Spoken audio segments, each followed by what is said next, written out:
Hey, all you Hexhaven listeners. I hope you're ready for this special treat that we have prepared for you today. We're going to be starting a new segment, so we want to introduce you to Coven Conversations.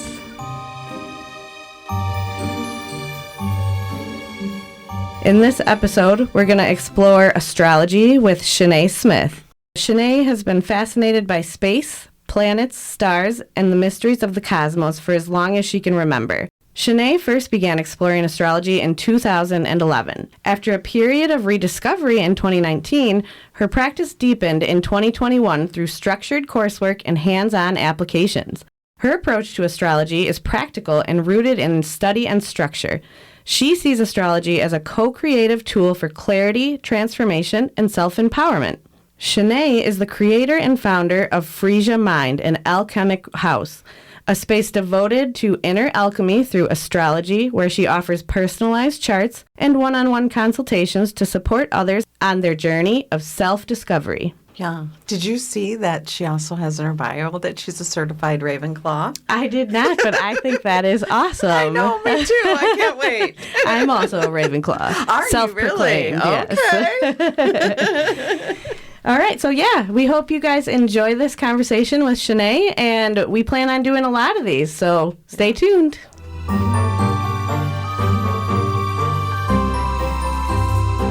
Thank you very much for joining us today on Hexhaven. Of course, absolutely. My pleasure. I'm looking forward to it. Yeah, me too. I'm excited as well. So just to kind of get us started, do you want to tell us a little bit about yourself and kind of like how your journey into astrology started? Yeah, sure. So I actually first found astrology, like many people do, through skepticism. I was 18. And I thought, like, I was definitely a student of science. I thought I was going to go into, like, a very scientific field. I thought something like medicine. But I Googled it one day thinking, like, surely only an idiot would believe in astrology, because how could somebody who was born in a certain month, how could that even matter? Right. And I was shocked by the nuance that was available. And, of course, I guess some people may not know. So using the word of course might be not the right word, but I did find out that it is very nuanced, and it is not just based on the month you're born, in case people didn't know that. It's very much about the time, yes, as in the day, but also the moment and even the location. So it's very, very unique to the individual, and that might be why, you know, if somebody reads a horoscope for themselves, or maybe even more so a personality description, that they don't maybe quite resonate with it. And I'm sure in this conversation, we'll talk more about how just, you know, some general types of ways you can use astrology, but personality is the one many people think of. And so I was very skeptical. And so that's how I ran across it. And when I found that it was much more specific than just, you know, I was born in April on this, like in this half of April, I was a lot more open to it. And I was like, okay. So then I you know, kept seeking out information, and I found a ton of the personality stuff. And it really helped me understand myself better, but also understand like other people in my life. I started seeing them with a more, oh, okay, not like you have to be a certain way because of the way you're born. I believe we do have, you know, a lot of control over how we interact with the world. Sure. But there's also some stuff that I'm like, wow, okay, that's why my friend has this preference, and now I know better about what they maybe, how I could interact with them. Yeah. And so that's kind of the first wave that a lot of people get, and certainly was my first wave of astrology information. And so that's how it came to me. Okay. And I just thought it was so funny how, looking back, I can be kind of a know-it-all. I try now, especially not to be, because it's very clear that I don't know it all. Mm-hmm. But you know, when you're 18, it's hard not to be sometimes. Oh yeah. Yeah. Yeah, I'm getting a nice fresh reminder of that right now. My oldest just turned 16 recently, so we're headed in that I know everything. I know so much more than you, Mom. Oh, yeah. Yeah, you're just too old. You don't know anything. Yeah, you just can't relate. Yeah. Well, that's Yeah, so that's how I awesome. found it. It wasn't necessarily a very long-lasting hobby of mine. I think I was interested in astrology for maybe like a year, but I didn't dive super deep into it then. I looked into like all the different little personality quirks and stuff, but then I turned like 19, 20. I got more interested in partying, and I kind of didn't have anything to do with it for a while. Yeah, And I'd say that's then life pretty much what happened. happened to me too. Sure. I think that's a pretty common trajectory. People, they find things they're interested, but even maybe when they're very young. I was very interested in science as a whole, but I found I was really interested in planetary science as like a kid. Okay. I remember one of my favorite memories from elementary school was in 4th grade. We did planetary science for one of our like units for science class, and I was the only one that got 100% on my test, and I just like wore that like a badge of honor. Oh, I yeah. was so proud. You So should I be still proud. remember that. Yeah, that's awesome. I think we do find what we like when we're young, and then we get a little lost for a while. But Sure. anyway, I'm sure we'll talk more about like the actual, no, not that personality astrology isn't valuable or interesting, but we'll talk more maybe about the more useful aspects of it for like grown-ups. Yeah. I'm No, sure, I really, but yeah. I really like your idea about like how it can help with like communication, kind of sounds like, and like understanding, your relationships with your loved ones a little bit more. Yeah.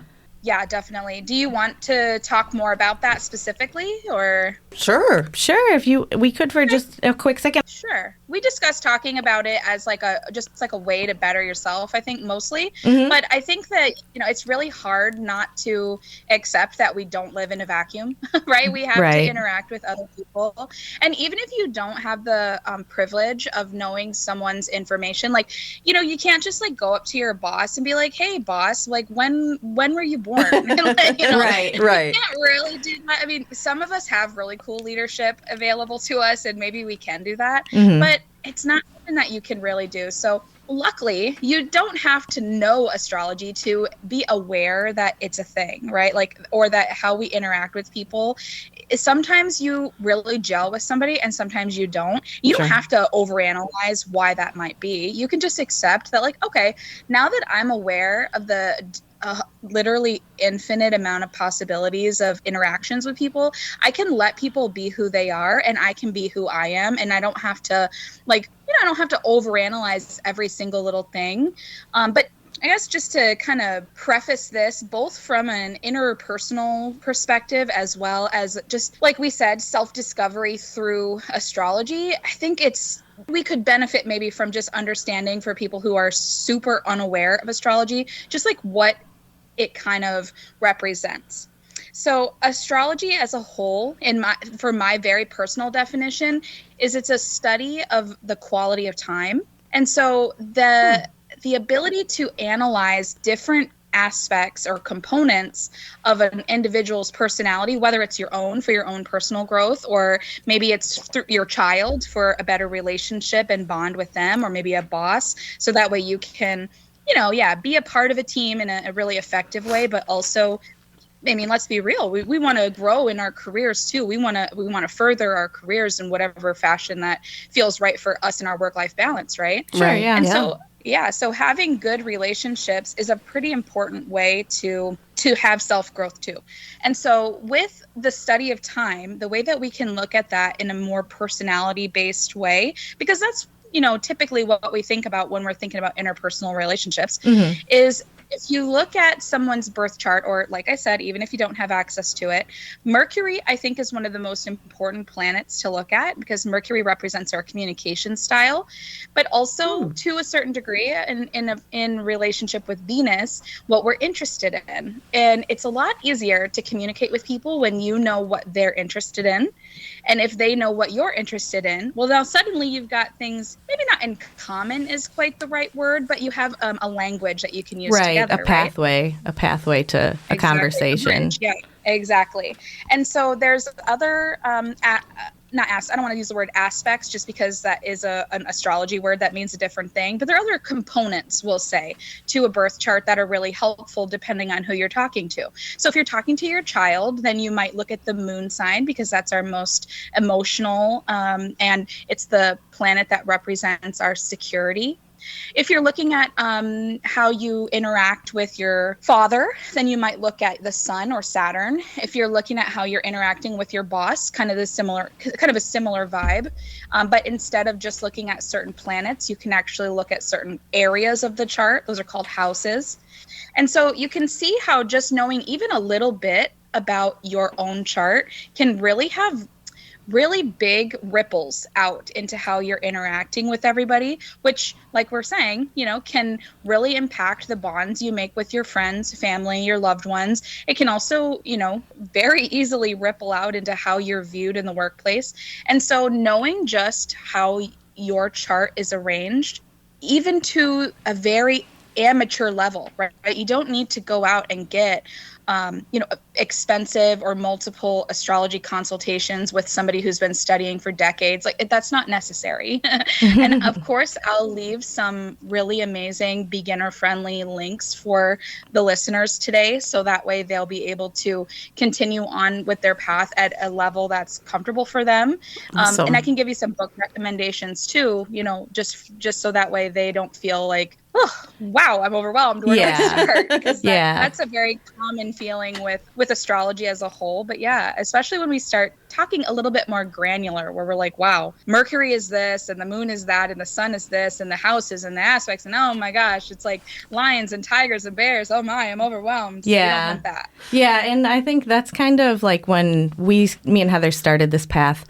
We're both really interested in astrology, but that's how I felt. I'm not sure about you, Heather, was just there's so much to do with astrology that I wasn't really sure where to start. So that's why I kind of think that the idea of this episode, where we're going to look at astrology as a tool for self-discovery, was a really good place to start. Yeah, for sure. Yeah, definitely. Can I just pipe in and ask you a question here real quick? So do you think apps can deliver an accurate horoscope?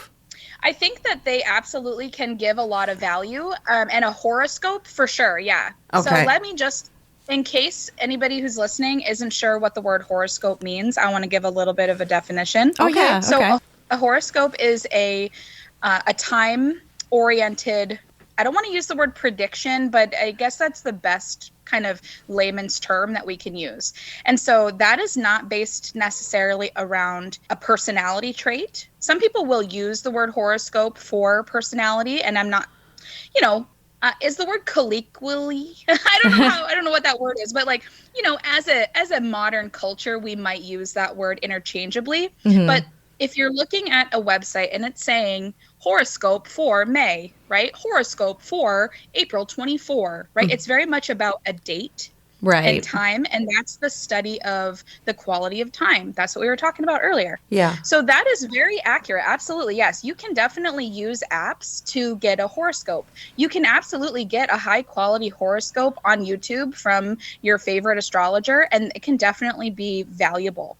Now, where I want to just put in a little caveat is that no astrologer who's making a horoscope for the public and not for you as an individual can really take into account anything very specific. Right, like personal. It doesn't make it not valuable. It just makes it more vague and less specific. Valuable in a different kind of way. Exactly. So I'll give a little bit of an example. If an astrologer is making a horoscope for, we'll just say for the month of May, since that's coming up, then they will use your rising sign. So if anybody is unfamiliar, the rising sign changes every 2 hours or so on any given day. So if you and your friend that you met randomly on the street have the same birthday, but you were born at sunrise and they were born at sunset, you guys will have very, very similar charts, but you will have opposite rising signs, meaning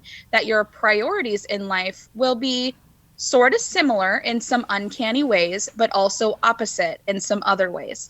So without going into a really long detailed analysis of this hypothetical situation, we can now look at it to understand that a horoscope for the month of May from the perspective of a rising sign will give us some insights, such as Venus, the planet of love and harmony and beauty, will be transiting this certain part of the chart.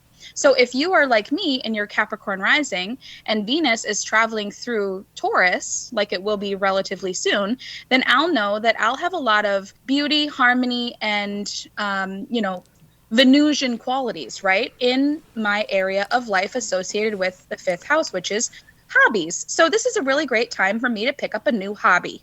Okay. Now, wow, this is very informational. It's very specific. Exactly. It's very specific. If you are someone who has a Cancer rising, well, now it's not about hobbies. Now it's about my friend groups. Okay. So now that's how a horoscope works. Now, an astrologer, when they're working with you individually, they will know that not only do you have this rising sign, but you also have this planet in this certain part of the chart. So now, instead of just saying that there's some kind of Venusian quality going on with my hobbies, they can see, oh, you have Mars there. So now we can layer that extra piece of information and we can say, you'll be very... we can insert some Mars themes, right? You'll be very driven about it, or perhaps it could create some conflict. So be aware that maybe you might make a beauty change, but someone will have a problem with it, right? So it's obviously more nuanced than just you and every single other Capricorn rising on the planet is going to have the same month of May, right? Right. Doesn't mean it's not valuable, just means it's something to think about but not live by, maybe. Right. You know what I mean? Yeah, for sure. Oh, so you mentioned like that there was a couple different kinds of zodiac signs. Could you speak a little bit more to like what those, I think you called it the big 3? Yeah, so the most common way that astrology enthusiasts will kind of identify themselves is by their big 3. Now, I actually, not to be like, I'm so different, I'm so special, I think you're special. Personally don't find those. I personally don't find those to be the most important ones for like getting to know a person at a acquaintance level. Mostly I say that because the moon sign is part of the big 3 and it is a extremely private part of us. So you can walk up and tell somebody like, I'm a Scorpio moon, and they'll be like, oh, okay, I'm going to make some assumptions about you now, but you will probably never actually interact with the Scorpio part of that person because you're not their ride or die. Do you know what I mean? Yeah. You're not their parent. You're not their child. You're not their lover. You know, so anyway, yes, the big 3 is one of the most common ways that we identify ourselves to other people who are interested in astrology. And they are the rising sign, which I already kind of referenced. It sets up the whole rest of the chart. And so it is an extremely important part of your horoscope and a very important part of who you are as a new person to someone. So like when you meet a brand new person, the rising sign is definitely very strong. And when you meet them, you might or might not get to know their sun sign. It just depends. If they have a sun sign that's pretty complementary to their rising sign, it might be really obvious. Like I'm a Capricorn rising and a Taurus sun. And so both of those are earth signs. And so people are usually like, yeah, I can see how you might be that way. But if you have signs that are not so complementary, then that might not be that obvious. And so I'm not saying that the sun sign doesn't matter. It is a very important part of the individual. But again, do you know somebody very well the first, month that you know them? Not really. No, definitely not. No. Yeah. So it's very important for you to know your big 3 and for you to really research them. But I'm not really sure that it's that important for other people to know. Sure. So I don't know that that's really what the question was, but I do think personally, if you're going to, like let's say you want to go and you want to look up the chart of like your best friend. Yeah, the moon will be more important for the best friend than for the acquaintance. But the most important one I personally think besides the rising sign is the Mercury sign, because that's how we communicate with people. And that's really what the average interpersonal relationship is about. Yeah, I'm definitely interested in how like knowing your big 3 can help you understand yourself more. Sure. I have a story about that, I guess, if you'd like to hear that. Oh, of course. Okay, Jinx, sure. you owe me a soda. So I will never forget. It was, I'll remember the date until I die, actually. It was December 7th of 2019. And I had already been aware of astrology for, at this point, 10 years. But like I said, it wasn't really something that I was very interested in. I didn't super deeply look into it until after this point. But for some reason, I had gotten kind of back into it. I started listening to certain podcasts while I was like commuting and stuff like that. And it had kind of come back into my sphere, astrology had. And so I was at a Christmas party with my friends. Every year we threw a Christmas and tacos party. And I was outside. I still smoked cigarettes at this time. So we were outside smoking.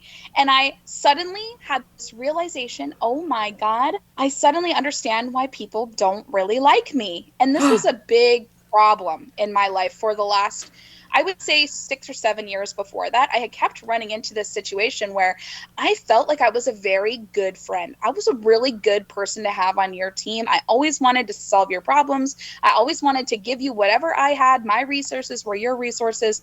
And I had such a hard time understanding why people were constantly coming into my life and pretty swiftly exiting. And I was like, why is this happening? And then suddenly it dawned on me. I looked at my friend who I was outside with and I said, oh my God, I just understood something that I've been wondering. And I realized it was because when people meet me, they meet this certain part of me, right? They meet my Capricorn rising and they see I'm a pretty serious person. I'm pretty knowledgeable about whatever I choose to talk about, because I don't choose to talk about things I don't know about. That's not something that I'm comfortable with. And that seems maybe like, well, yeah, who would be? But there's a lot of people out there who are very happy to talk about stuff they don't know nothing about. Oh, yeah. Yes. You'd be surprised. I am not one of those people. So I'm like, I'm pretty, I'm pretty a certain way when people meet me. And then I realized, wow, when they get to know me on a more, I don't know, intimate isn't the right word, but like more accurate level, they meet my Aries Mercury. And Aries is very fiery. It's very direct. It's very bold. And it doesn't really care if you agree. It doesn't really care if you disagree. Like, you don't have to be my enemy just because we're not on the same page. But I do have that ability to be very potent. And there's other aspects as to why that is, but it just dawned on me, oh my gosh, that's why when people first meet me, they're expecting someone who's serious and calm and, pretty responsible. And, those are Capricorn archetypes. And then they get to know the real me and they're like, oh my God, this girl is a lot of work. she's not somebody who's just going to sit there and, I don't know what they expected out of me, but I could tell it wasn't what they were getting because they kept kind of seeing themselves out. And after that, I can't really say like, and then everything was solved and my next person was my best friend. That's not really how it works. But I felt like now I could start to be better friends with myself again. And that was something I was really struggling with, because I've done other, podcasts where I really rehashed a lot about how much self-hatred had really built up over a certain transit in my life. There was a couple of them that were going on in my earlier 20s. And I just had internalized this self-loathing. And it was so weird because I was born in 91. And so my generation was very much told we can do anything, we can be anybody. We just have to work hard and we can all be stars, and people have their own opinions about the participation trophies and whatnot. But we were really brainwashed into believing. I was born in 92, so I feel ya. So you know that. Yeah, you get it. That was really how and I don't know if brainwashed is a strong word, but we really were it's societal conditioning. Hey, settle down. My daughter was born in 95, so I may have conditioned her that she could do anything if she put her mind to it. I don't even know. There's worse conditioning. I think it's a bad thing, but it was certainly something I had to deal with, and we all had to deal with that in some way. And so the reason I'm saying that is only because it was weird because I didn't have this feeling of like, I'm worthless. I'm not valuable. Like, it was really weird. It wasn't that I wasn't suicidal in any way. I really had such high expectations for myself. I really felt like I had so much potential. It was just like the personality was the problem. I felt like if I could just be a whole different person, people would just receive me in a different way, like then my problems would be solved. Like, I would fantasize about like starting a whole new life where I was like a whole new person and I had a whole new name and like I was married, so it wasn't that I was like, I'm unlovable. It was just this really weird feeling of I suck. Yeah. And I don't No, like it. Gosh. I can understand that, because for me, I'm like super hard on myself, and it's like I have this constant, like, I don't know if it's like a fear or like a self-doubt. You know what I mean? Like, I'm not good enough. Like, I work really hard, and a lot of times I tell myself, like, you're doing a great job. You're working really hard. But then it's always like that little bit seeps in that it's like, it's not enough. Right. You know what I'm saying? Right. Yeah. I think do you think maybe that has something to do with like hustle culture too? Yeah, that's definitely a possibility. Yeah. I'm sure a contributing factor. I'm sure. And I think we can't really get away from that necessarily. We're working on it, I think, as a society. I think that without really going on a really long tangent, I think the AI is going to have a lot of a really impactful expression on the hustle culture, because it's going to be like, we're literally 100,000 times more productive than anybody in the past. So like that, I feel like that knowledge in and of itself is going to like break the logic of hustle culture to some degree. Yeah. Right. Mm-hmm. I agree. I'm hoping. Right. I'm hoping that will happen. So I think that's a good thing to look forward to.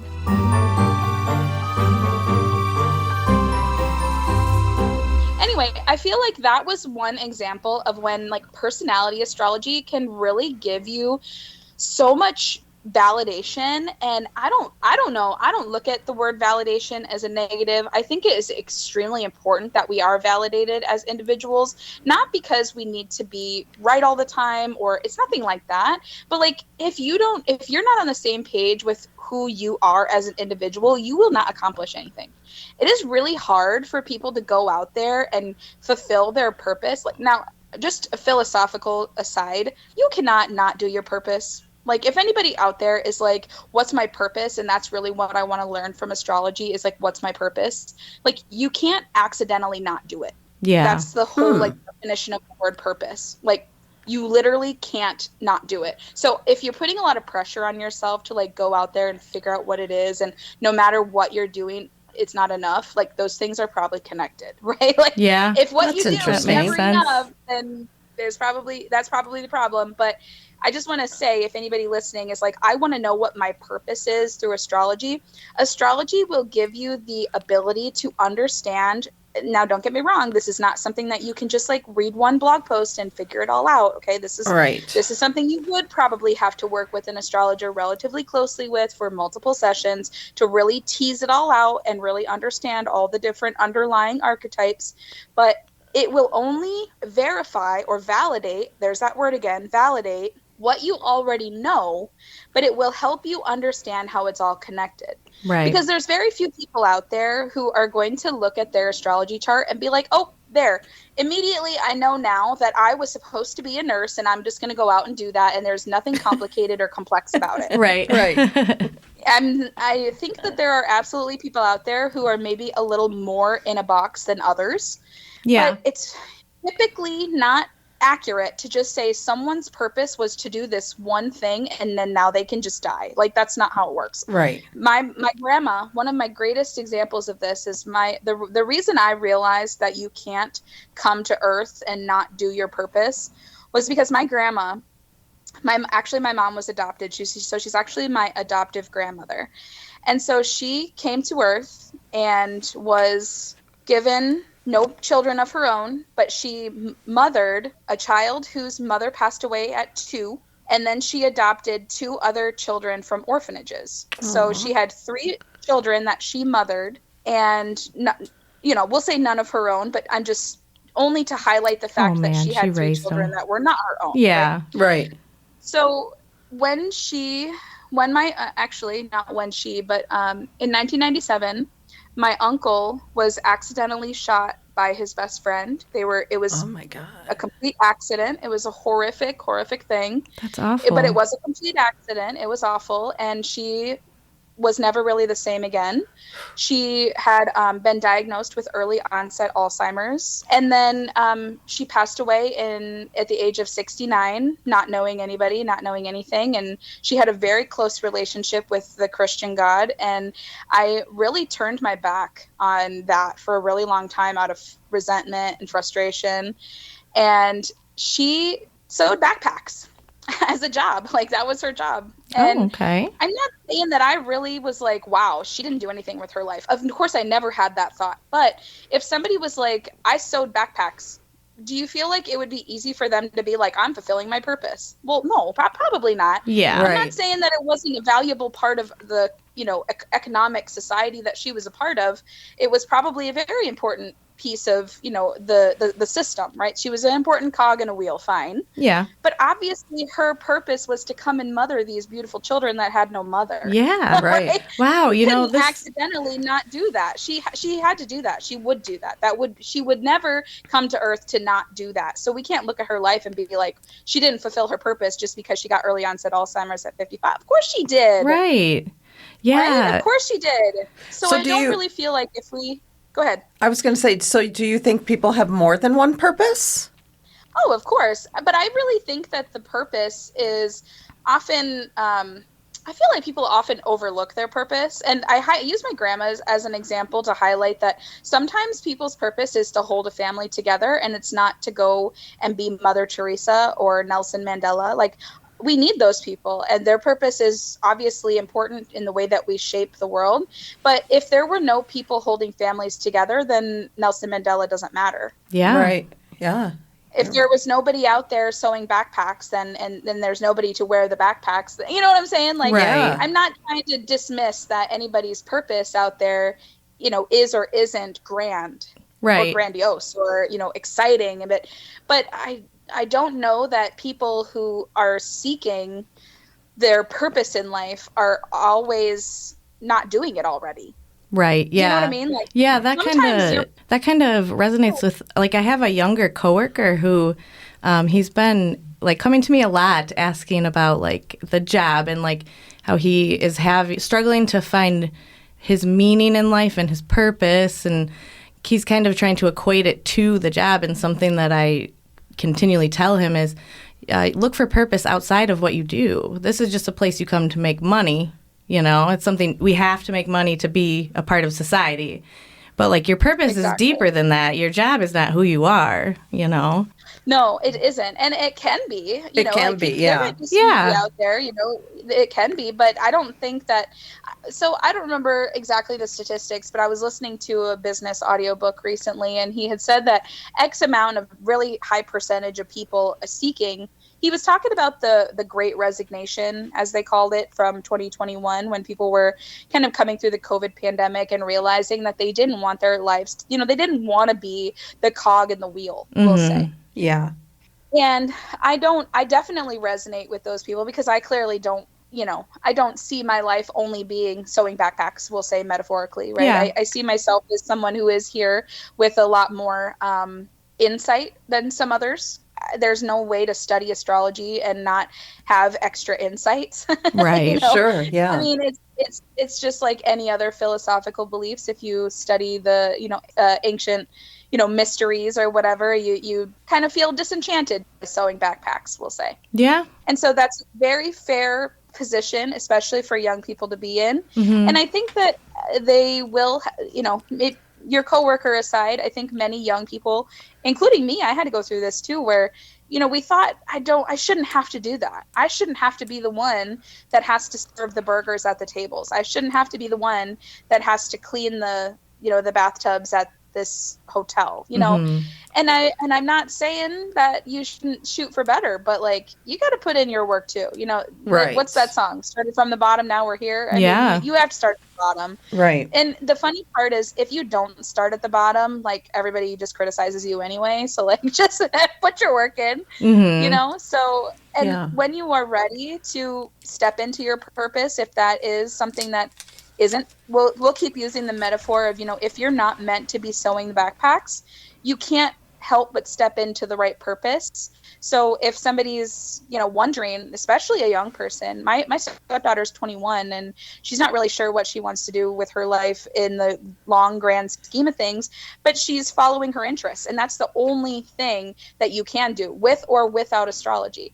You still have to sew the backpacks, but you have to make sure that you don't spend all your time sewing the backpacks and playing the video games, or sewing the backpacks and drinking until you black out every night, or sewing the backpack or whatever. Like, you have to know what it is that I should be spending that extra time on. And if you're not sure what it is, spoiler alert, it's just your interests. That's all it is. Yeah. Astrology is only going to validate what you're already interested in, and it can just show you which ones you might be ignoring. So a good example of this is I have Venus, which is my, Venus as a planet for everybody represents what we like, what we love, what we're enchanted by, we'll say. There's other things too that we can look at for that. But just for simplicity, we'll talk about Venus. For me, Venus is in Gemini. So now I automatically can jog my, archetype list of things that are associated with Gemini. Things like communication, learning generally, messages, right? Communicating, sending messages. What else? Markets and selling and retails. Because what is selling but talking to someone else about something that you believe in, right? Yeah. If you're selling something you don't believe in, it's not nearly as fun. But Venus being there tells me, sell something I love and I'll have a good time. And so if you have Venus, we'll say you have Venus somewhere else. Maybe you've got Venus in Sagittarius. Well, now we should be thinking about how can you use that for more expansion. So maybe you see you have Venus in Sagittarius and you're trying to ignore the drive and desire to travel. Well, don't do that anymore. Find a way to travel, damn it. Yeah. Prioritize that because that's what you're interested in, right? Yeah. Right. If you have Venus in Taurus, well then if you are somebody who's trying to ignore that you are really drawn to certain things that are, more sensual, right? Like you really enjoy giving a massage or smelling candles or crocheting blankets or, whatever. Like maybe you are someone who's meant to experience that more than the other average person. That's all it means.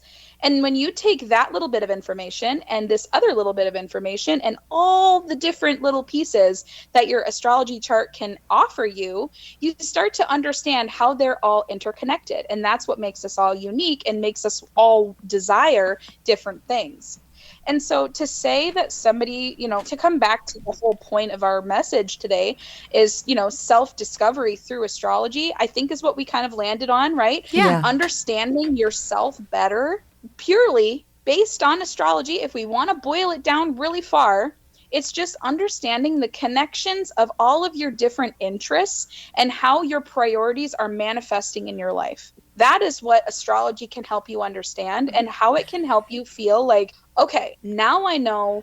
I'm not saying I cannot sew the backpacks, but now I know I need to build a life through sewing backpacks today and maybe sewing parachutes tomorrow through a promotion of some kind that's going to give me more freedom and more whatever I need in order to focus on whatever I actually want to do.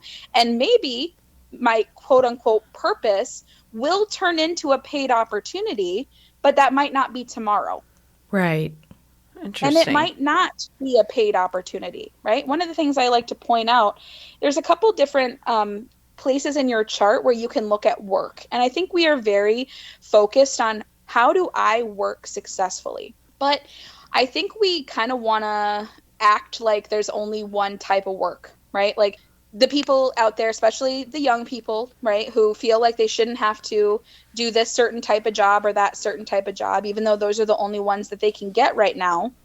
They feel like they should be able to jump straight into what they should be doing as a career.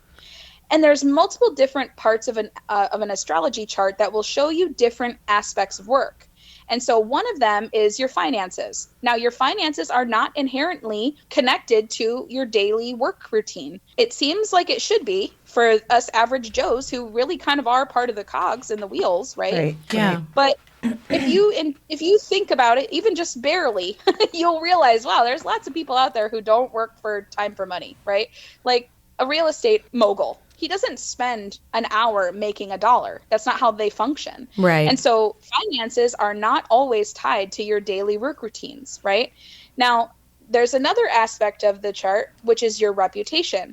Your reputation is not always in relation to your money. It's not always in relation to your daily work routine either. So there's different parts where you can start to see, oh, okay, so I get a lot of some type of value. Maybe it is like Venus, right? I get a lot of enjoyment and excitement in a relationship way in my daily work routine. Well, now I know I probably need to work with people, right? Yeah. If I don't have Venus there, maybe Venus is somewhere else in my chart and I actually have Mars there. Well, Mars is more about conflict and separation. He also provides us with motivation and drive. But if I have Mars in a place where I'm having, my daily work routine, maybe now I can understand why I might seem to have more conflicts with my coworkers, but I can get a lot done, right? Like I'm very effective. Interesting. And so instead of looking at it and being like, I'm broken and I'm not a good employee because none of my coworkers like me, we can start to maybe manage what our job looks like, right? We can see, Sure. Oh, my job, maybe instead of being so people oriented, I don't know that that's a perfect fit for me. It's not to say I can avoid people forever, but I probably shouldn't choose to work as like somebody whose job is to only make customers happy. Like I'm not going to be happy if that's my job. Right. That's me. Yeah.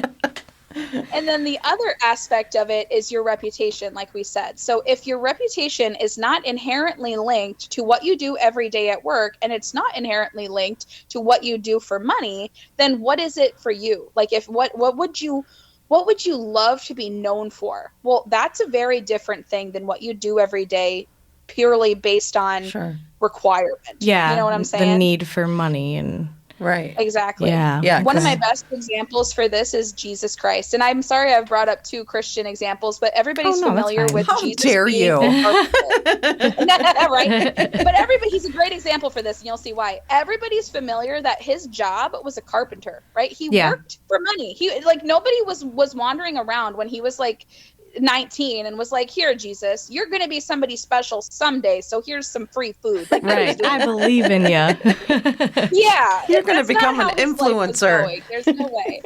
So he was doing carpentry, and that's how he made a living, right? And so then ask yourself this. If you walked up to somebody on the street and you said, who is Jesus Christ? Do you think they'd say carpenter?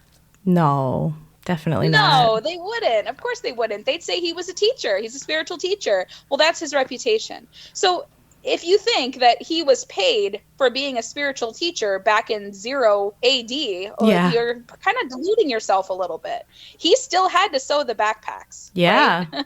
That's not what he's known for, but he still had to sew the backpacks. I would have never have looked at it that way. Yeah. That's so interesting. Yeah. Yeah. And every single person has that same level of nuance available to them in their chart. And so now you can see kind of the potential for information about who you are as an individual, not even only about your personality, which does, for people who are in this story of self-loathing like I was, it is very impactful. But for people who only ever thought that it was about, personality, they might have dismissed it, not realizing that it actually has the potential to it will give you an understanding more of what priorities are true for you instead of what priorities were you given, whether it's from your parents or your work, your boss, or maybe your partner, right? And so you can understand better what your priorities are. And I don't think that can be understated as how important that is. Yeah. No, I completely agree with that.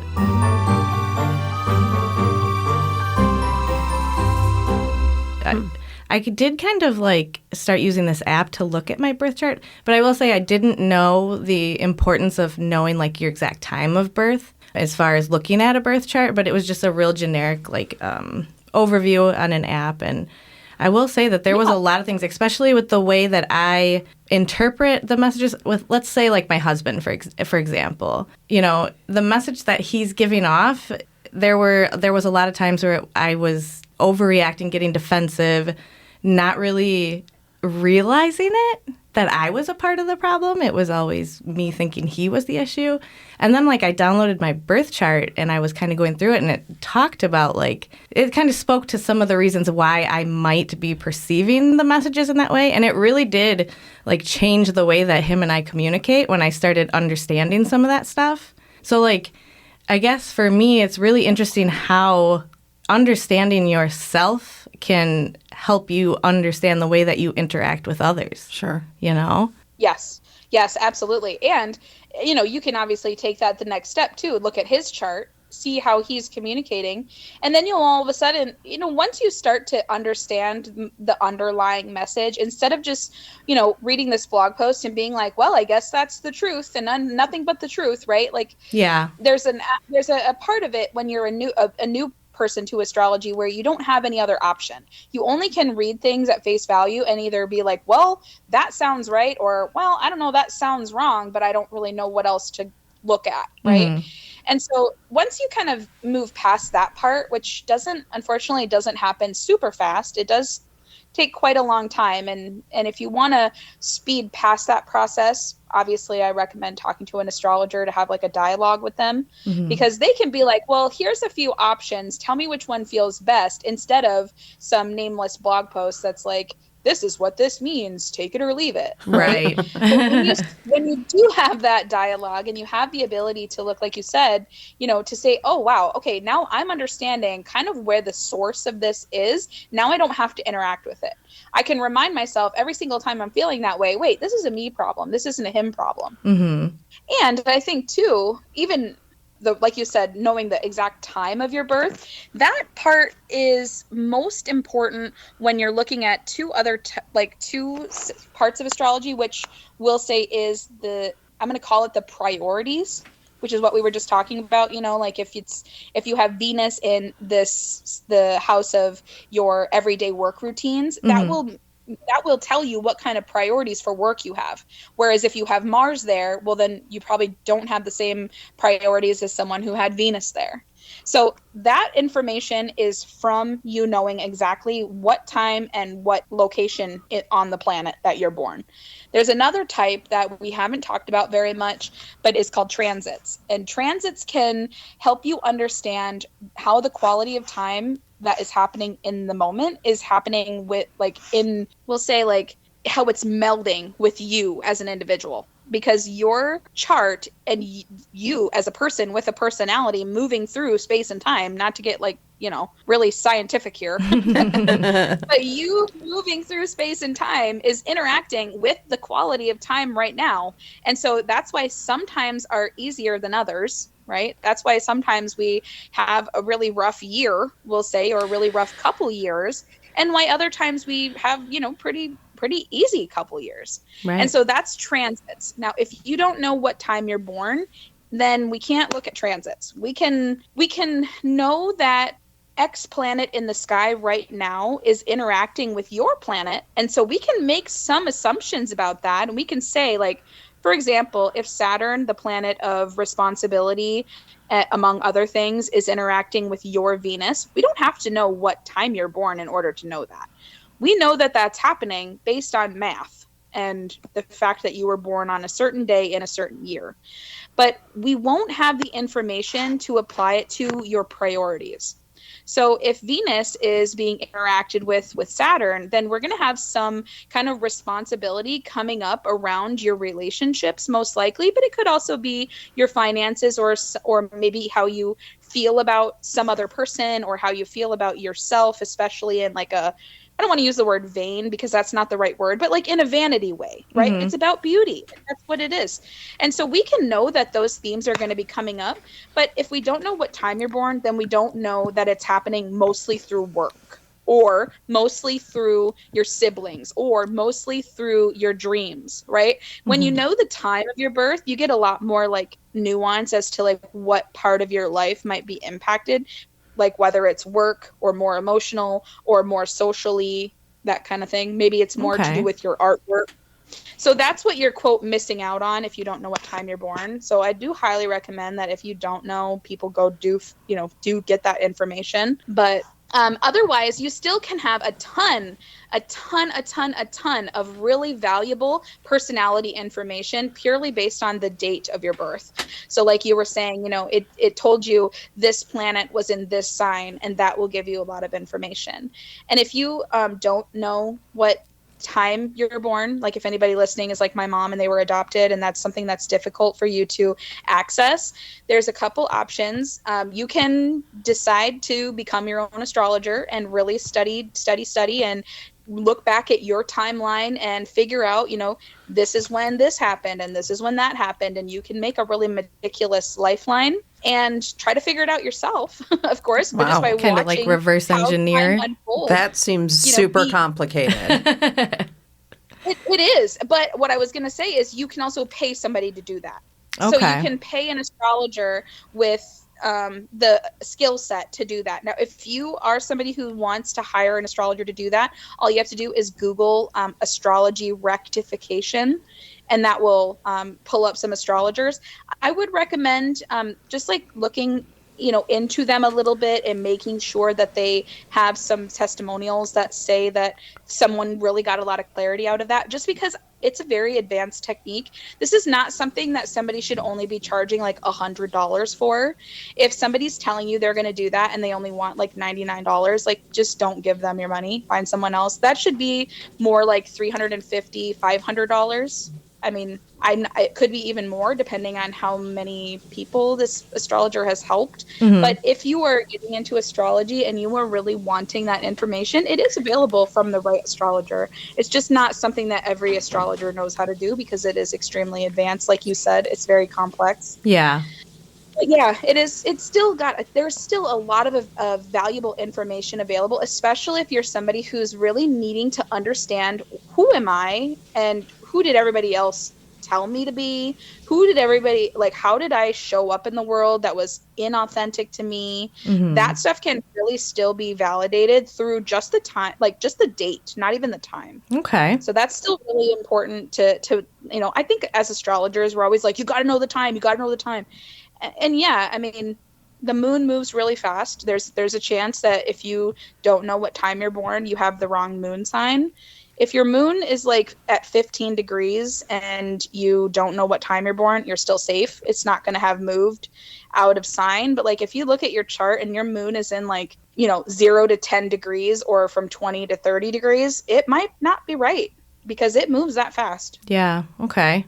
Huh. Good to know. So when it comes to like compatibility with someone, like friendship or whatever, like generically, I know like maybe someone that's a Cancer is not compatible with an Aries. But if they were born at a certain time, they might be compatible, right? Absolutely. Yes, absolutely. That's coming up to the nuance of astrology. Exactly. So we'll give some examples. Let's say that someone is, just to use your example, someone is a Cancer sun and they meet an Aries sun. So the Aries sun may have planets, most likely even have planets in Pisces or in Taurus. And if they have planets in Pisces or Taurus, well, now we're talking something that Cancer likes, right? Cancer likes other water signs and other earth signs isn't quite the right word, but it likes to communicate in one way or another, whether that's literally like through speaking, or maybe it's more, alchemical, right? Or more chemical, more chemistry. Mm-hmm. Maybe you just have better chemistry with somebody. Even if you don't communicate that well, you can still have a really great relationship with people, even if you don't communicate super well, if you are both mature, right? I mean, if you're immature, it can be really hard to get past the communication, but you get what I'm saying. So let's say that the Cancer sun has a Cancer Mercury as well, and the Aries sun person has a Pisces Mercury. Well, now they communicate really well because it's water communicating to water. And so when you have 2 water signs or 2 fire signs or 2 earth signs, whatever, when you have 2 of the same element, they have the same priority. They have different priorities, but they have the same strategy. Okay. So let's say that we'll use the same example for a water sign. Their priority is to communicate, whether it's If it's the Pisces, they're going to communicate in a more adaptable way. And if it's the Cancer, then they're going to communicate in a more initiatory way. That's based on them being cardinal or mutable. There's also Scorpio, which is the fixed version. And so that one is going to be more about maintaining. Okay. This seems a little abstract because how do you communicate in a fixed way? Well, that would be somebody who's quite stubborn in their thinking, right? Or if you have somebody who's initiatory, then they're going to be really willing to speak their new ideas, right? They're going to be very willing to give up what they think, and they're going to be more likely to start a conversation. That's what initiation is, obviously. Mm-hmm. Right. And then you have the Pisces person who's more adaptable, right? They can say one thing but not really mean that thing. They're trying to say that, but they're just not really sure. Do you know what I mean? And I'm not saying that they're wishy-washy. I'm saying that they are very adaptable to the degree that they might not even be sure of what they agree with until they've already said it. And then they're like, oh, damn, I don't know if I actually agree with that now that I've said it. Mm-hmm. And so that can be kind of an adaptable nature, right? Okay. And so now that we've kind of described how the different priorities are, now we can talk about the strategy. So the strategy is based on the element. If you're a water sign, you're a more emotional communicator. If you're a fire sign, you're usually more of a passionate or enthusiastic communicator. If you're an earth sign, you're going to be a little, specifically Earth Mercury. We're speaking only about Mercury right now. If you're an Earth Mercury, then you're going to be somebody who's a lot more pragmatic, right? You're going to be very logical. It's not going to be something that you're very flowery, most likely. And if you're a air sign, and it's going to be a lot more intellectual, right? It's going to be kind of hard to get somebody who is an air sign to speak about their emotions very instinctively or very passionately or very, emotionally, right? That they're not, it's not what that means, we'll say. That's it's like the language of Mercury.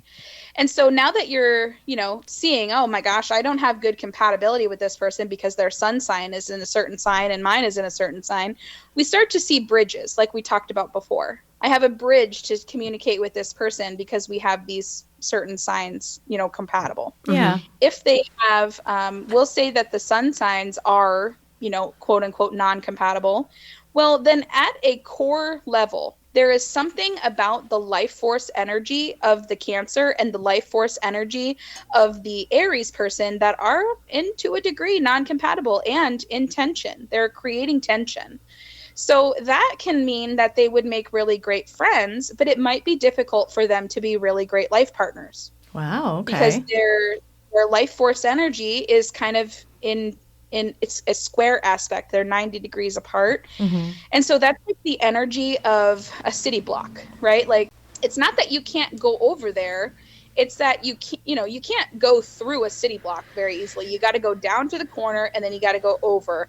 And there's a certain degree of tension about having to make that trek. You can't see them, like, you know what I mean? Like, there's a lot of compromise required. Mm-hmm. And so it's not to say that it can't happen. It's just that, like you said, it's more work and it's non-compatible. But do you have the resources, right?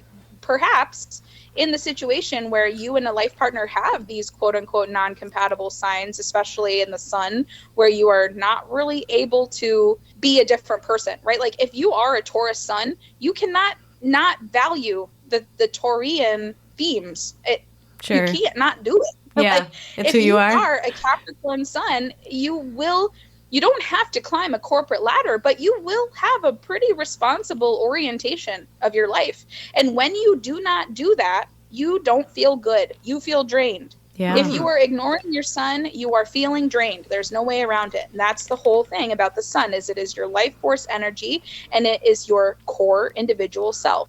This is blowing my mind right now.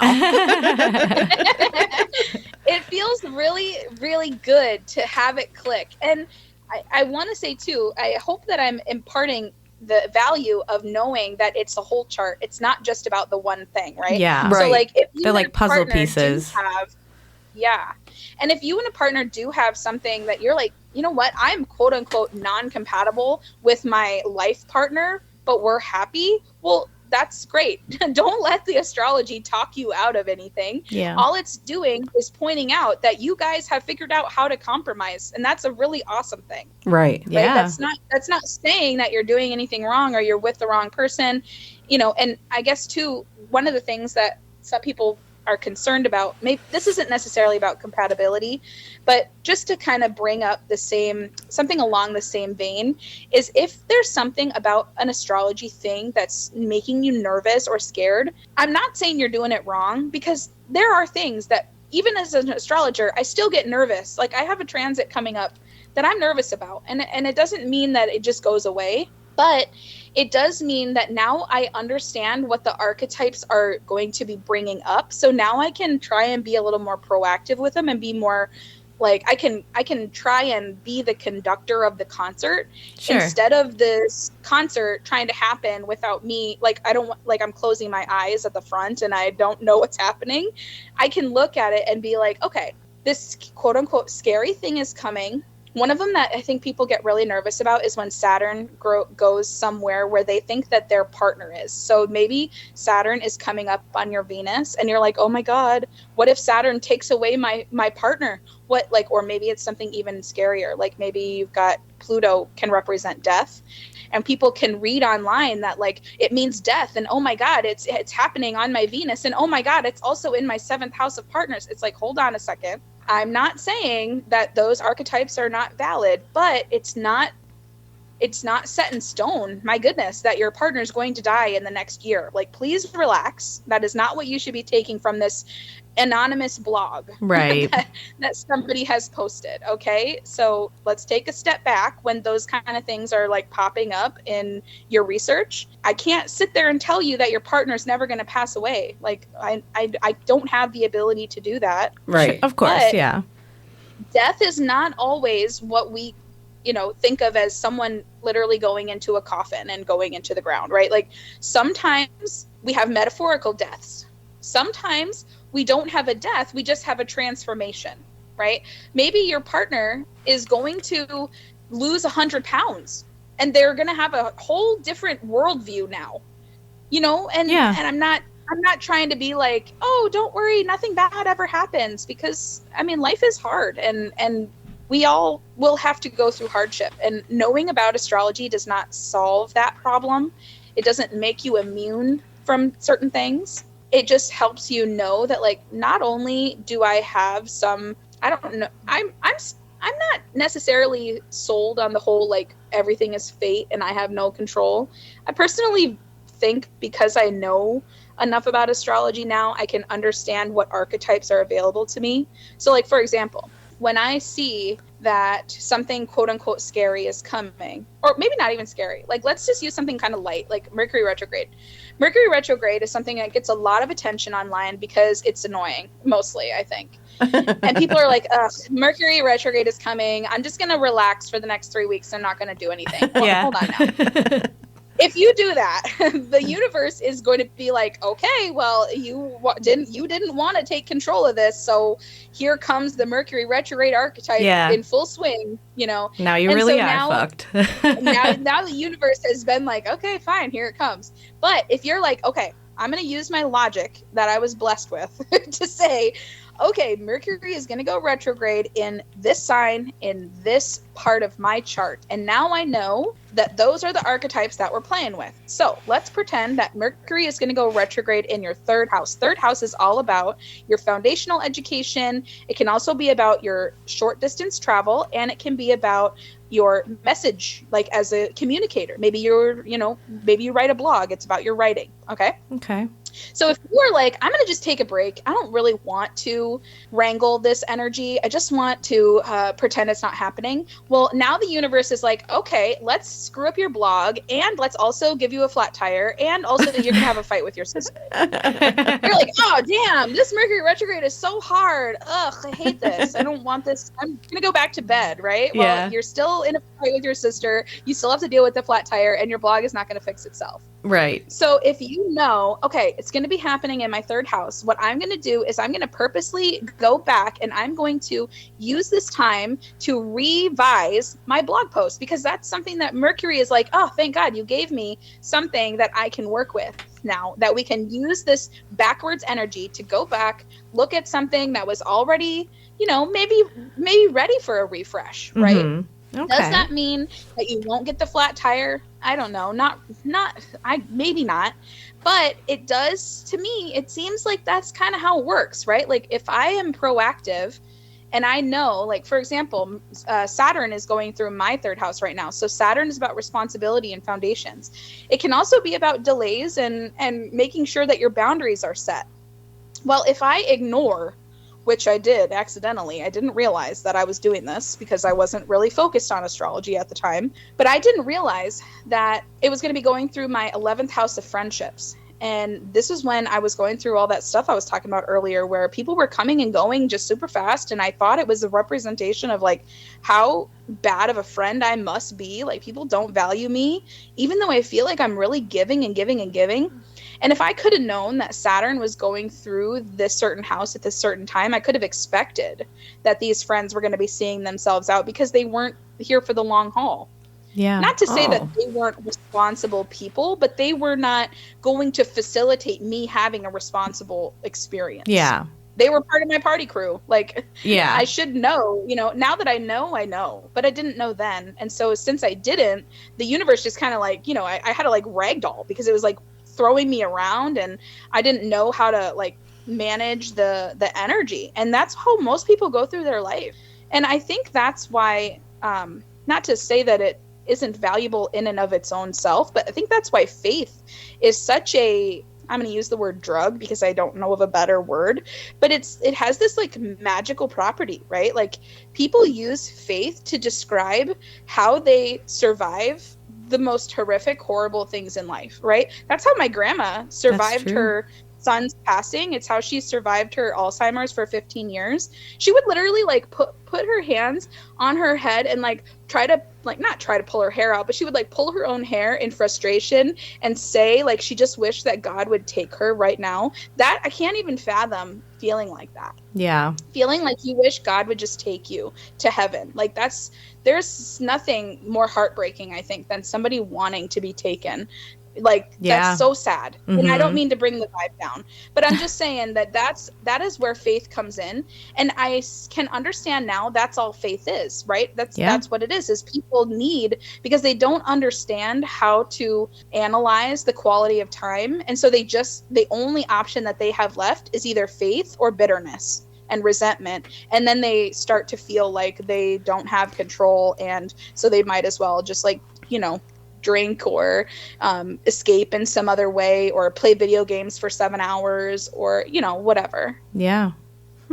Interesting. Yeah, I guess that kind of explains why you see a lot of people who are going through a rough time. That's what brings them out a lot of times is finding a faith, something to believe in, Yeah. Right. And it could be too that it's just more so about I have this thing that I have to be responsible for. I think a lot of people are saved by, responsibilities. Could be children, I think is the most common one that I can think of.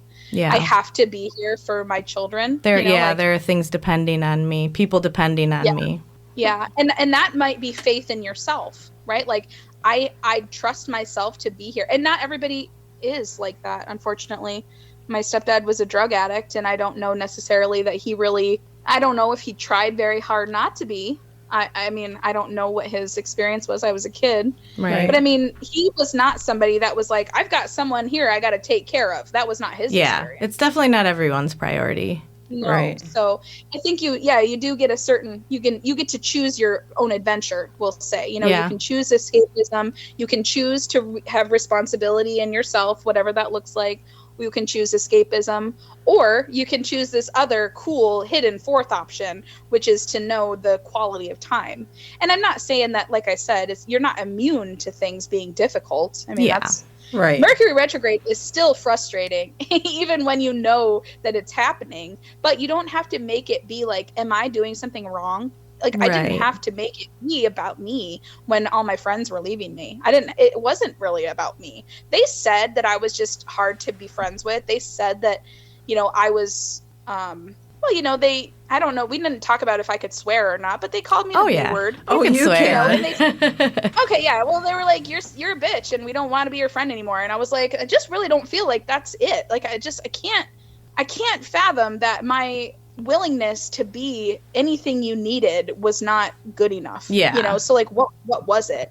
Anyway, I internalized a lot of that and said it was about me. Well, I don't have to do that. And that's my favorite part about how, whether or not you choose to use astrology as a mechanism for your own growth, you can still use it to better understand at least what's going on for you and your family.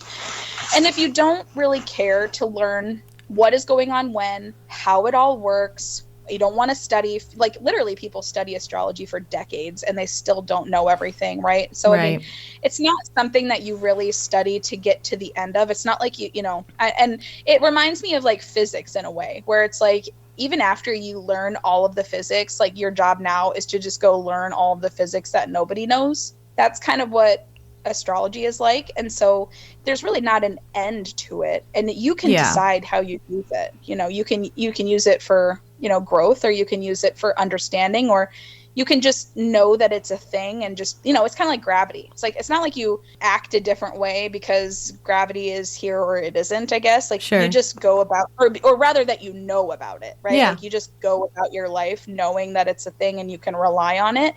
And so that's how some people will use astrology.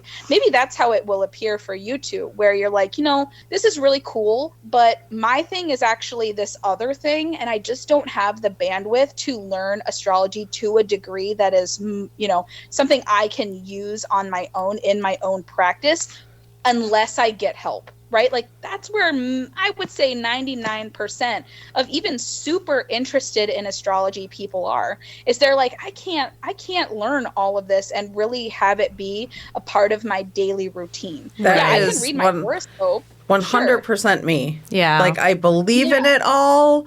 I believe in the power of it all and the knowledge of it all, but I don't have the time or the energy to do the research myself. Exactly. And I think that if not to be like, oh, just pay me, pay somebody. It doesn't even have to be me, but I think people need to know that you don't have to only just use horoscopes from apps or whatever. They're really fun, and I'm not saying again like they're not valuable, but it might not be that useful either. Like, if you're somebody who's spending like 2 hours a week listening to your favorite astrologer on YouTube, I'm not telling you not to do that.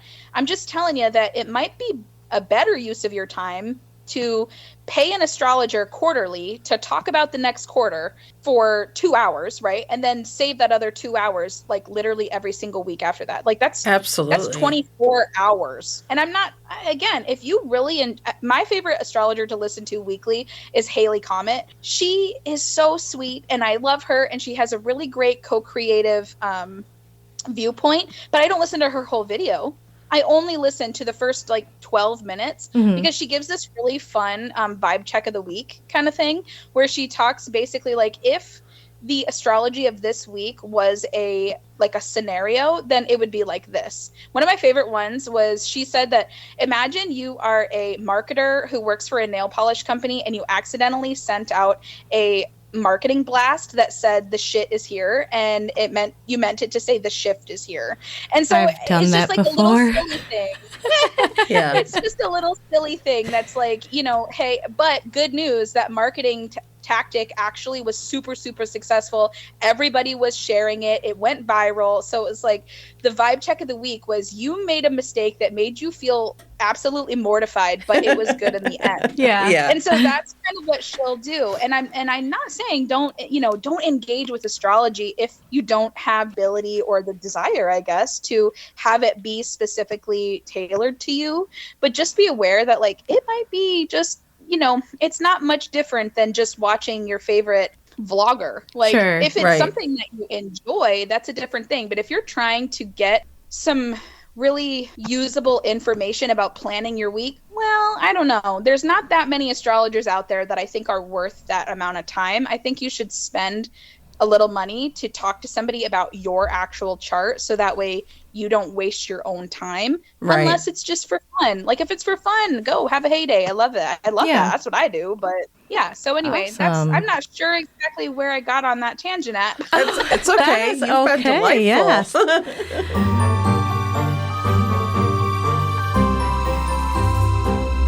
So speaking of which, I was kind of looking at your website and I noticed that you offer some free courses and that you have some other courses available. Would you mind kind of telling our listeners a little bit about that? Yeah, so my first one that I have available is my free one. It's geared specifically toward choosing aligned goals for you. It is beginner friendly, but if you are a brand new beginner, and if some of the stuff that I was talking about today was brand new to you and you're not very versed in it, don't expect it to only take the 5 days. You will still get all of the days in 5, right? I'm going to send you 5 emails in a row, but you shouldn't look at it as a 5-day course in that situation. Okay, like kind of go at your own time.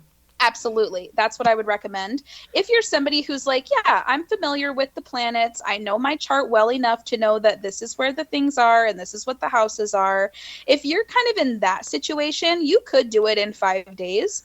But I just want to, not to be like, oh, it's so hard, but I just want you to be aware that this is not a fluffy little 25 minutes of work in 5 days and you've got a lot of information. Like this is, I could charge for this, I think, really. It's very, it's very, I don't know what the word is. It's deep. I mean, it's got a lot of depth. Right. Okay. And so I don't want to oversell it or undersell it, but I just want to be honest with you that this is not a fluffy thing. It's very valuable. And I do think people should take their time with it, really, I think is what I'm trying to communicate. Okay. And so anyway, that's choosing aligned goals for you using your astrology. And you can just reply if you have any questions. I'm very willing to, I read all my emails. So there's no reason not to, send me a message and just be like, hey, Shanae, on day 3, I just noticed this thing and I'm just a little bit confused. I want to be there to help you. Number 1, because I think it's valuable for both of us,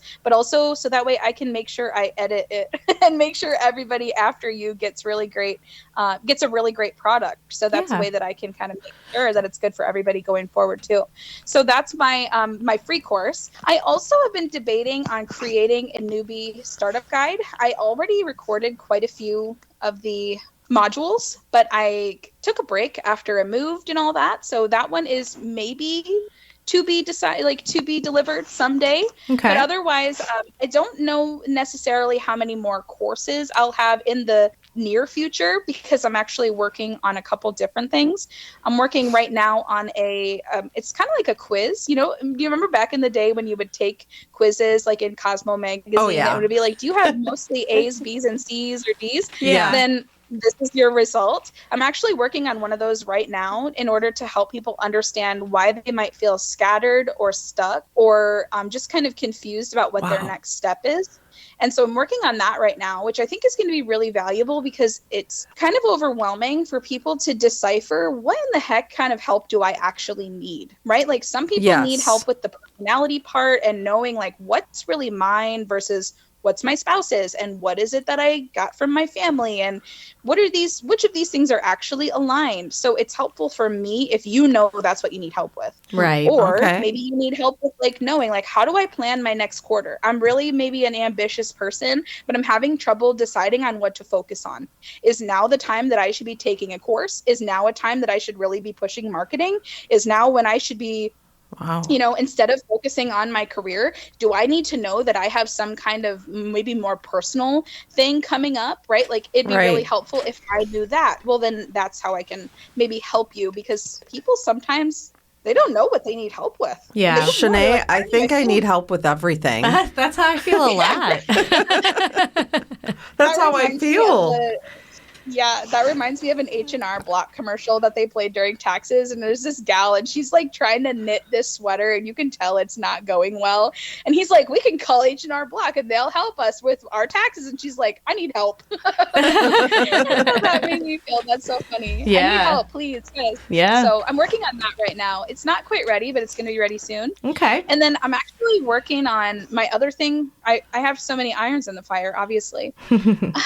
My other thing that I'm working on is I'm actually in locally in central Pennsylvania, sort of south central Pennsylvania, and I'm going to start doing parties. So that might not be super, I saw that on your website. I was curious about that. That is super cool. Yeah, I think it's going to be really cool. So that's not maybe anything that's super exciting or valuable to your listeners, but that's something that I'm going to start offering locally because I'm tired of kind of shouting into the void. Right. I really like to do conversations like this. This is super fun, and I definitely want to keep doing this to kind of like, just be visible online. Sure. But like, I just don't love like trying to be consistent on social media and like fight with the crowd. I don't really like that. So I'm trying to do more like vendor fair stuff. Okay. But the cool part is that if I do that, like there's really no reason that I can't sell those same products online. So I even have some like products coming soon. So are you planning to do like in-person parties or online? Yeah. Okay. So kind of like the Tupperware model where it's like I love come Tupperware in parties. to somebody's house. Yeah. So instead of it being like, hey, invite all your friends and have them come spend money here, I'm not saying that, that's not what it is because I'm a business, right? Yeah. Like, right. Yes. You absolutely are a valuable asset, absolutely. Right. I'm hoping, yes, that you will give me some money. But more so, what I think the value to the actual attendees is it'll be more like a workshop, right? So like bring your gal pals, bring the wine, do the same thing that you do with like the Tupperware party, but then you'll also have like a little workshop with me. So we'll do like a little game, and then we'll have, this little beginner friendly workshop where we'll go through and we'll kind of explain how this all works, kind of like a tour of the natal chart and like how it works. And then we'll go through, if it's like, let's say that you and your gal pals have already had that with me, then we can do something a little more advanced, right? Maybe we'll do something timely, like maybe there's an eclipse happening and we'll do something with that, or maybe there's some kind of big transit. Yeah, so I think it's going to be really fun. I'm not saying I wouldn't do them online, but I'm hoping that there will be a little bit more like of a ritual nature to it. And so I think it'll be really, really valuable in person. And I think that because I actually did this business model with Pure Romance. Like sexy toy brand. That's what I was immediately. My mind went there because my mind's always in the gutter. Yeah, I did that back in 2016, and it was really fun. Actually, I'm very much an extrovert. I have Taurus sun is in my 5th house of like fun and hobbies, and so parties are definitely my thing. I love parties. I love going and talking to people, and being extroverted is very much an important part of my business method. Sure. That's part of why I don't like shouting into the void online. I hate that. Right. And so anyway, but yeah, I plan to provide like a workshop to people, and then I'll have individual sessions with them where they come into, an office type area. It's just in somebody's bedroom, I'm sure. Sure. It'll be in their house. But I'll just go into, their room so they have a little bit of privacy, so I can kind of basically just inspect whatever their needs are, right? Sure. Like you come to me, tell me what you maybe need help with, what you're most interested in. I kind of decipher what you might need help with, maybe refer you to a certain product or service that I have. And then ideally someone there will want to host their own party, and it will kind of be like, that'll cascading. be my cog in the wheel. Right. Yeah. Yeah. Awesome. Yeah. I wish I lived closer to you now. Right. Taking up, a decent amount of my time to not figure out, I know what I'm providing, but to create the actual experience is kind of like a domino effect of like, if this is what you want to have as a result, then you have to figure out all the little domino pieces that come before that. Yes. And obviously when you do this as like a business model from some other company, they like give you all these pieces of paper and they like give you all this training and they're like, here, go do it like this. But I'm obviously just deciding how to do it myself. Right. You're creating it. Figuring out the offer, and then the itinerary and the strategy and the hostess benefits are actually really cool. So I'm excited about it, but also I'm sorry, we've spent kind of a lot of time talking now, and it's not really something. No, it's okay. Yeah, no. I definitely I'm really glad that you came on and talked with us. I think this was a great discussion. Yeah. I learned a lot, and I'm really interested. I think I'm going to sign up for your 5-day or I think I am 5 too. email course, because I'm definitely interested to kind of dive into that stuff. Cool. So is there any last kind of parting words of wisdom that you would like to bestow on our listeners before we kind of wrap it up for the day? Yeah, I think number one, if anybody is not even if you're interested in learning astrology, that is not really what I'm saying right now. I think if you want to get a lot out of astrology, even if you're in the position where you're like, you know what, I'm going to pay for readings on a periodic basis because I know that just a check-in is going to be better for me than trying to manage this all myself or learn it all myself. Just do yourself a favor and journal regularly. You don't have to do it every day. You don't have to write down every single thing, but just have a place where I like the app it's not really an app, sorry. It's more of a website. It's 750words.com. It's just a challenge where you write 750 words every single day. It does cost $5, so it's not for everybody, but I like the challenge of it. Yeah, okay. I like that part. But you can just do it in a regular journal if you want. I like to do it on an app because then it's searchable. Mm-hmm. So I can I can search, for example, I can search broken ankle, just as an example. And it can bring me back to when my husband broke his ankle in April of last year. Wow. I remember that happened now, but in 5 years, I might forget when that happened. Yeah. But I'll remember that it happened, but I want to know when it happened. And your astrologer might someday, or me, if I'm your astrologer, we may someday look back and be like, so something is repeating right now that was going on in April of 2024. Can you kind of remind me what was going on in your life then? Well, boom, now you have a journal prompt. Yeah. Entry about it. That so admittedly, for me, is journaling I'm terrible at it. Yeah. I always mean to do it, and I don't. See, I do it. I do it a lot, but my issue is I do half the time I do digitally because I type really fast, and the other half I write. Yeah. So that's where my struggle is. Do you write really nicely, or do you kind of do chicken scratches? Is it only decipherable by you? No, it's pretty decipherable, I'd say. Okay, perfect. So one thing that you could do if you want, and this is your choice because some people will not be comfortable with this, but you can take a photo of your journal page and you can send it over to ChatGPT and it will just tell it that you want it to transcribe it, and it works really well. I've tried it with the app on my phone that's if you just take a photo, it'll be scan or whatever. Yeah. It doesn't work very good, I've found. But ChatGPT is really good because it's not just looking at the individual lines on your paper, it's looking at the context of what you're saying, and it's trying to figure out what you're saying, so it works better. So anyway, if you're comfortable with that, you can do that, and then you can just copy and paste it right into your digital app. Okay. So that way you're not trying to stop yourself from journaling any certain way that you feel comfortable with at that moment. If you feel I need to put my pen to my paper, you can do that and not be but it won't be searchable later. Well, then now it can be. Right. Awesome. Oh, that's awesome. Yeah. Thanks for that little tip. Yeah. I'm going to check that out. I really value the searchability of it. I do have paper journals too, but I really think that it's valuable, even if you're not going to be, learning it for yourself, but just so that way that your astrologer, especially if you want insight as to the future, that is going to be the best way for your astrologer to help you, is if they can tell you, hey, the best thing that we can do to look for the next 3 months to 6 months to a year is to look back at what was going on at this point in time. And if you are God, I have no idea, it's going to be a lot harder for them to be okay, well, here's what I'm thinking. To pinpoint. I can tell you certain archetypes are going to be highlighted. If Mars is going to be in Cancer, well, maybe it'll be something to do with you'll have a conflict with your parent, or conflict with your mother-in-law, or conflict with somebody in your life to do with this, or maybe you'll have this kind of motivation. And it's obviously all those things still could be happening, but if you told me that last time this happened you had a conflict with the bank, well, now we can know okay, before this happens, let's just go make sure everything in the bank is good. Yeah.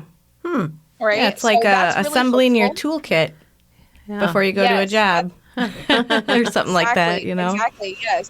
And then I guess my other piece of advice is, aside from don't get freaked out about it. That's a very big thing. Yeah. The Dunning-Kruger effect is very strong with astrology. And if you don't know what that is, it's basically that there's this curve where you know a little bit and you have a really high level of confidence, but you'll learn just a little bit and boom, your confidence level dips incredibly because you realize how much you don't know. And then as you learn more and more and more, you start to see, okay, now that I've learned quite a lot, admittedly, it is quite a lot that you need to learn to get past this dip. Yeah. Now you have the same level of confidence that you had in the beginning, but you have to get through the dip.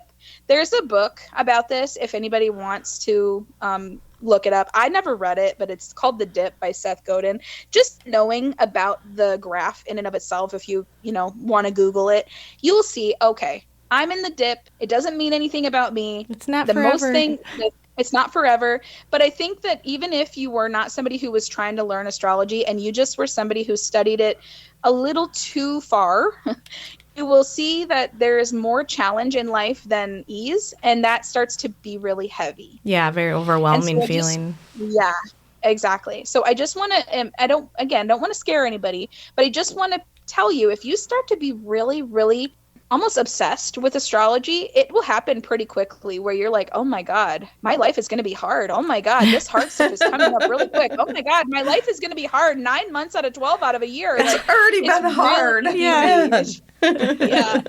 It's really easy for it to spin out of control like that. So I just want to, I don't want to scare anybody. I just want to say, if that's happening to you, you're not doing anything wrong. It's actually a very normal part of the process. And you just need to get in touch with, you don't have to pay an astrologer. You just have to get in touch with you and who you are as a person and just know that this is part of the experience. And you can have a conversation with an astrologer and they will kind of be like, okay, well, I hear what you're feeling, but also maybe we could look at it from this perspective. And suddenly you'll be like, oh yeah, okay, right. Whew, yeah. Okay. Wow. Okay. Probably how you feel. So that's what I like to say to everybody is just, journal a lot. If you want some books to read, I'll give them to you guys so that way you can put them in the show notes. Sure. Yeah, awesome. Great. Some beginner-friendly stuff. Yeah, I'll give you a couple beginner-friendly ones that are really good. But just know that it's a very, very deep hole that you're at the top of. Yeah. It's almost intimidating because I feel like everything that I thought I knew, there's just more to it. It's not as simple as I always thought it was. Yeah. Yeah. No. I think too, you will realize that if you were to keep going, you will realize that it actually is that simple, but it's not that the information you're getting isn't accurate or isn't valuable. It's just that you're getting surface level stuff for free and it's not assembled in the correct order. And so it's like you're getting let's say that there's 5 courses. This is just an arbitrary example. But let's say that there's 5 courses for you to go from beginner to advanced. You're actually getting the first week of all 5 courses thrown at you on the internet, on YouTube, on blog posts from each other. That's something that happens when 2 people are really interested in it. They get all these little cool things and then they share it with each other. And so you're actually getting you're not getting you don't even have the fullest understanding of level 1, right? And then suddenly you're getting a little bit from level 2 and a little bit from level 3. Yeah. And so it's not really that it's not, it's not that complicated. It's just that you're getting too much. It's like information overload. Yes, that too. Okay. Yep. Exactly. So I don't want to be like, oh, you're just doing it wrong, but that's just the nature of the internet. Yeah, right. For sure. Yeah. Yeah. The rabbit hole. So anyway, I think that the best thing to do is to commit to just one thing, whether it's one single beginner book and read that front to back. And I'm not saying don't look on the internet, but I'm just saying go through that book from cover to cover, or take a relatively inexpensive short course or something that takes you from one to the one part and through a full process, right? Or obviously one of my cheapest offers, I guess, is the natal chart tour, which is basically just a half an hour long video where I go through all the different components of your chart and show you exactly how to look for the information that's valuable to you instead of just, letting YouTube algorithm randomly share random stuff with you. Right. You know what I mean? Yeah. Yeah. Okay. That's part of why it feels so overwhelming, I think. Yeah. Yeah, that makes sense. Yeah. Ah, awesome. Well, thank you for everything. Yeah, I guess the last thing is just, check out my website. I'm really proud of it. I actually just spent 5 months revamping it because it It's was beautiful. a huge mess before. I love it. I was checking it out earlier today. Thank you. Awesome. Yeah, I really am proud of it. The blogs are very, very varied. Very varied. They have a lot of diverse topics, so I'm really proud of them. Awesome. Okay, well, thank you very much for joining us today on Hex Haven, and I'll be sure to reach out to you and let you know when the episode's going to be going live and stuff. We have a backlog of episodes, so it will be probably a month or so yet, but I think we can try and sneak it in. I think there might be sooner. a spot. I think so too. But yeah, so I'll keep in contact with you and definitely let you know so that you can kind of tune in and we'll definitely be in touch for sure. Yeah. Yeah, please. Absolutely. Another thing before we go, if you two especially are interested, I'm not sure that I want to do this immediately because I'm focused a lot on my other things, like I said, but I do have my own podcast called Living Loud. And I've only done 2 so far, but I like to do consultations and then I put the whole consultation out there. Now, this is not something to just be oh, yes, me, I'm ready. Let me do this for free, right? Because astrology consultations can be very serious, right? Yeah. And they can be kind of private. And so it's not something that you should just be yes, 100%. I don't need to think about it. But something that you could think about if you wanted. If either of you or both of you are interested in having a consultation with me and, want to actually have it out on the internet, that's something that we could do. You're always available to I'm not saying you should lie, but you could not talk about certain things if you're uncomfortable. Sure. Yeah. You're in full control of your mouth. Right. So that's something to think about. But yeah, just let me know if you guys are interested in that. Oh, Awesome. Absolutely. Yeah. Yeah, we'll definitely be in touch. Again, thank you so much. I feel like I learned a lot. Yes. Already. I can't wait to start diving into some more. Yeah, thank you for your time. Yeah, we appreciate it. Give you some resources for sure. I'll send those over. Oh, fantastic. Thank you. Thank you too. I had a great time. Yeah, awesome. Okay, thanks. Have a good one. You too. Bye-bye. Bye. Wow. That was awesome. It was. She's so knowledgeable. She really is. She really is. It's so impressive. I mean, you always want to talk to an expert and have them be knowledgeable. Yeah, of course, yeah. But gosh, she was really incredible. And I just realized that everything I know is nothing. It's just this, I just the know tip of the top, iceberg. Yeah, I know the top layer. We've talked about, I have this little astrology book that I've had for a decade, if not more than a decade. Yeah. And it's very simple. A Cancer is this, a Taurus is this, a Scorpio is this, an Aries is this. And then you go to your zodiac sign, and then it tells you, who you're compatible with. Romantically, or who, which person it would be an ideal boss for you. But that's it. But I never really considered that even though someone's considered not good for you, but depending on what moon or sun they're in, they could be. Yeah. That's crazy. For me, what I think was the most eye-opening is the fact that I never really realized this, but I've always associated a horoscope with talking about your personality. But from what Shanae is talking to is it's not the study of your personality, it's the study of time. So it's just a snapshot of this point in time, this day. Right. Not me as a person. Your it's daily a vague horoscopes. Yeah. Right. Yeah. It's just more of it's not necessarily as deeply connected to me, I guess, as I thought it was. Right. It's more of a vague construct. I'm definitely going to look into that course. Yeah, I saw it earlier, and I was already I think I want to do this. I want to do it, but I want to do it when I have the time to do it, and I really get value out of it. Yeah, so that's what I kind of liked, she explained, because I thought the same thing. All right, I just did this workshop, and that was the Global Summit, Feminine Summit. It was so much because there's so many different videos, and you only have 4 days to watch them. But what she's offering is an email. And I'm glad she mentioned that about like, you will get the emails 5 days in a row, but do not feel like you have to complete it 5 days in a row. Like, start with the first email, take as long as you need to complete that before you move on to the second, but know that the second will be there waiting when you're ready to take it. Right. This episode of Hexhaven was recorded in the K-Town Connects podcast studio. Thanks for listening.